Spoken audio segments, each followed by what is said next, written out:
I think many of you have seen old Soviet apartment buildings, the so-called Khrushchev-eras, and you have most likely noticed that there are no balconies on the ground floors of these buildings, and this is not without reason. After the end of World War II, the Soviet Union experienced an acute housing shortage because during the war years about 30% of the housing stock was destroyed.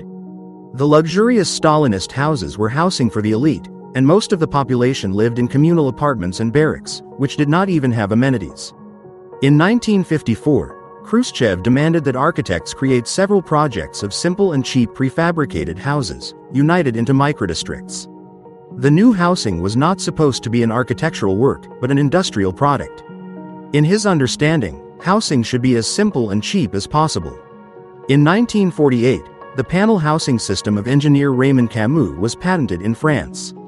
And in 1959, a Soviet delegation of engineers headed by Khrushchev visited the French city of Le Havre and inspected the panel houses built there. Khrushchev liked these houses, and soon a contract was signed with Camus for the supply of a panel production line to the USSR, and a license was purchased for a system for the mass production of reinforced concrete products, which was simplified by Soviet engineers.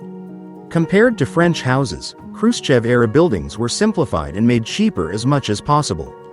The first and most famous project created within the framework of this program was the 9th Experimental Quarter, built near the Moscow region village of Cheryomushki. That is why in many cities of the USSR, the areas where Khrushchev-era buildings were built began to be called Cheryomushki. There were quite a few options for houses developed by engineers, but Khrushchev gave preference only to those that were the cheapest and simplest. For example, the K7 series Khrushchevs were assembled without mortar in a record 12 working days.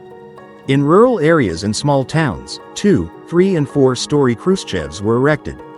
They could be either brick or panel. Reinforced concrete factories began to appear throughout the country, and a race began among construction crews to build Khrushchevs faster.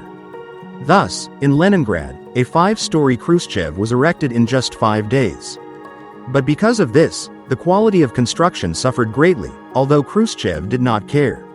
Such apartments had small, cramped kitchens and a combined bathroom, and the rooms were walk-through. There was no attic, but there was poor sound insulation and low energy efficiency. Khrushchevs increasingly became the subject of jokes.